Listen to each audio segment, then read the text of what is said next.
Patalo patulo Samoa Entertainment TV mai pia mana tamua le lefo yaso ai si mai fafonga. Mai palemene le umai tawina ye tolu minista mai le tua tu sifol mo tele savai e au fia ile fionga olo a foa fiti va ai. Malasi tonga manga tafito. Mal minista tupe le fionga mulpola analonsa ale molio o. Le na alia e le launga tali le fionga minista so i fua maloloina. Ile tatalo ane ale fai pule o le isi fo i tu malo le la tofa ai tu. Mo se afi fa leo leo le falmai. Ma se ta vale. Peta ile ialo tamala le minsta so i fua maloloina le natal sanga pula i fasavalu o salenga. Sa ia ta ua. Matalo sanga i se afi mo li ua fale tonu. Lau fionga il fai pule. Ke le tali a aina le ta sanga. Wa umal ta pena le afi mo lo falma. Masalo e umal le weekend. E uma le vai aso nei. Ai le uma fo. E te o atua. O e le afi.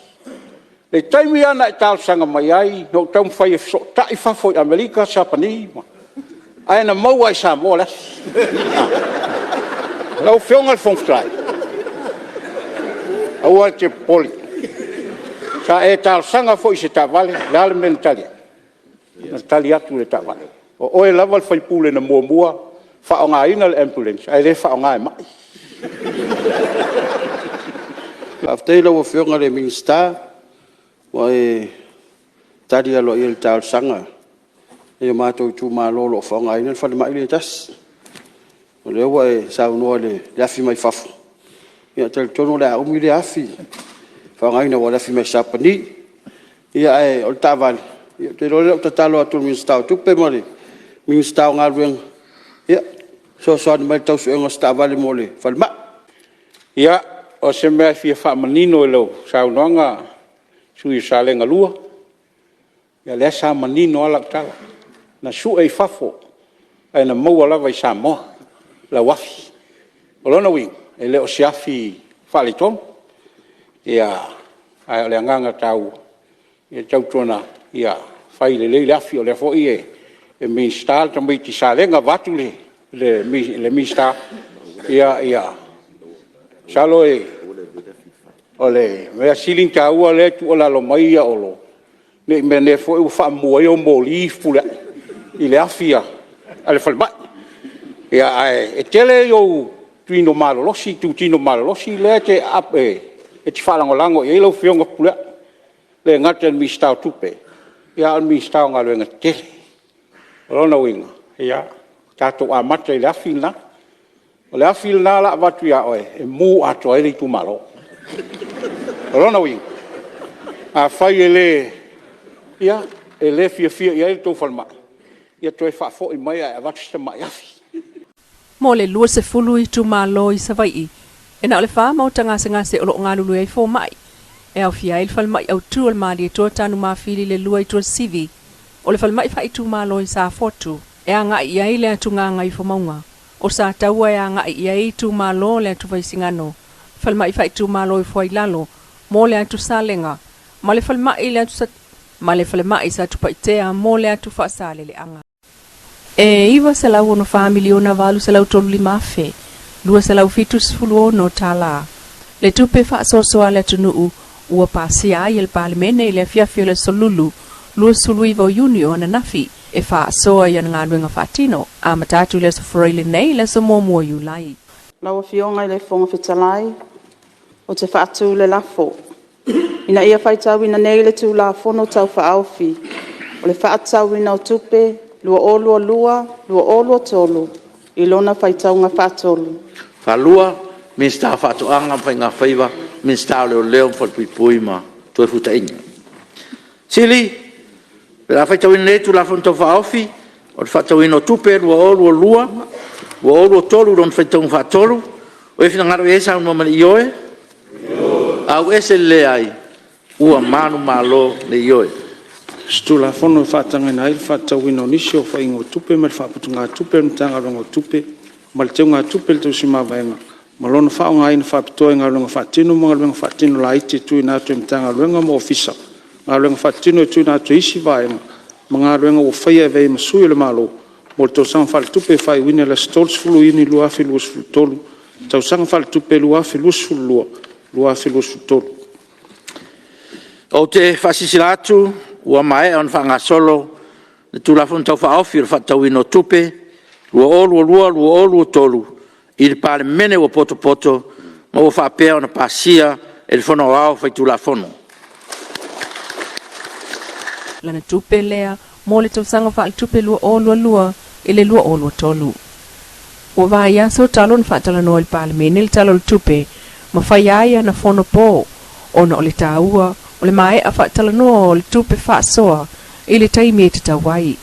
E au ina maua se tasi tesi ma le 3% mai tupe maua, ma le 5% mai whaasalanga, e langolango ai le sao le malo i wha ma i le pupisi. Sao no ai le fionga le ministaya ana losa ale molio o.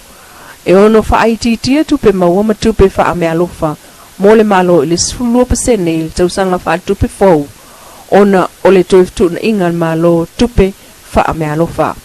O tupe wha alu lava ia o le tausanga wha tupe le nei, e amatai le aso momua yu lai pe amale, iwa se lau ono su wha miliona, walu se lau tolsu li mafe, lua se lau fitu ono ta la.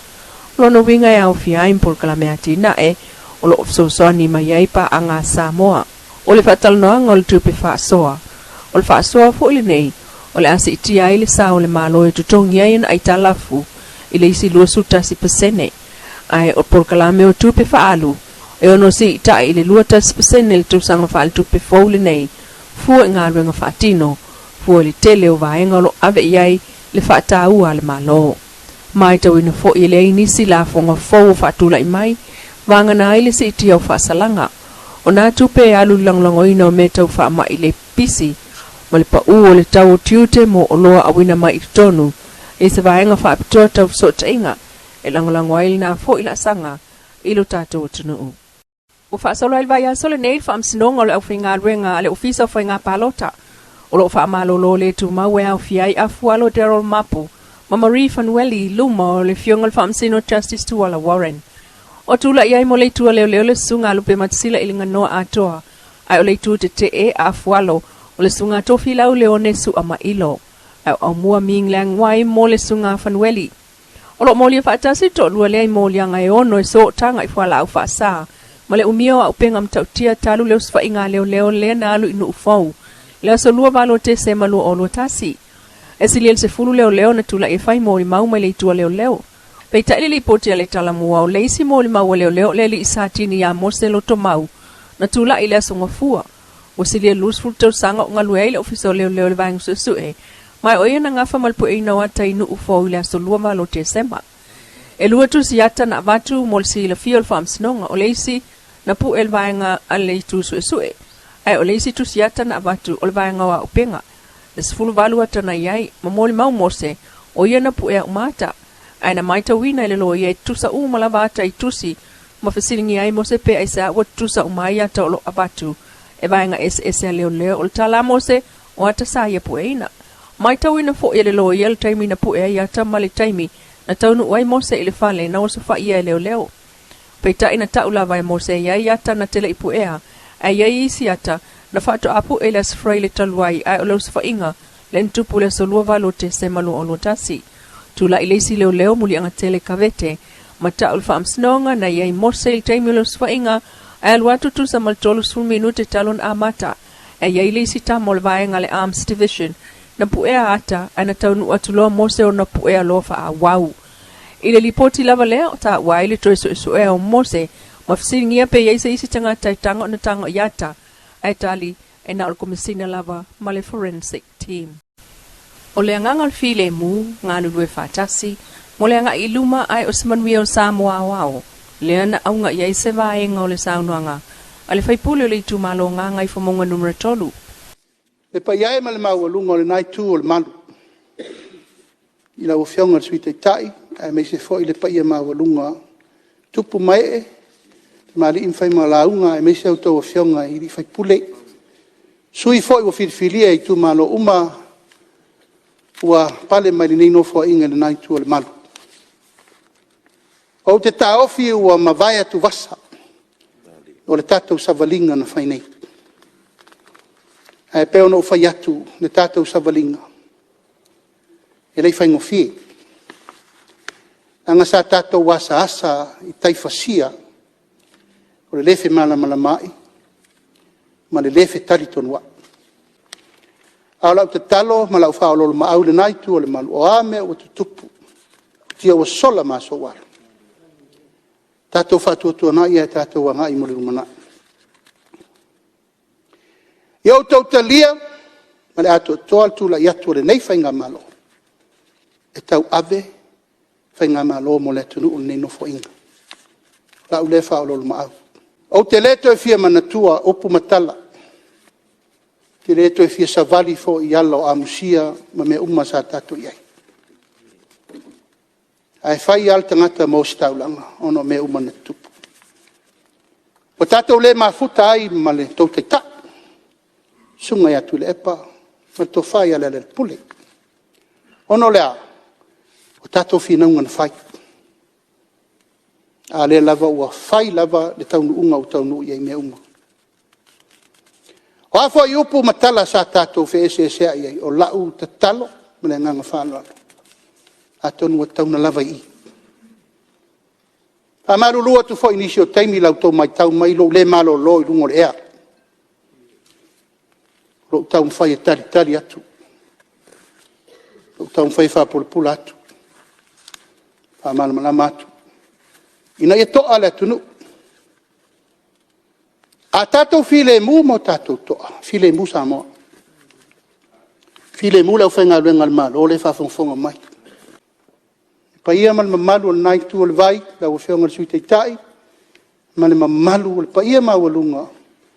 Le nai tu al tatou whenga malo. O te manatu. O le tai au faudene. Ta pasi tatou taral tupel. O le minista o whātua ngam whai ngā whaiva le sunga la au le mali toa. Pulata i vau le watea, pulata i vau Fose Schmidt. Whātua siai ma le talia o le tala le tupe lua olua tolu. A le whai ngā malo fau. Ma tāpenanga le tausala mua wana lufi-lufia se whaamanuyanga. Mo le lumana i manuia o Samoa mo na tangata. Lo Samoa Entertainment TV mai pia mas wha au poponga. I le so atai au i le alofo le tua ai wha soifua.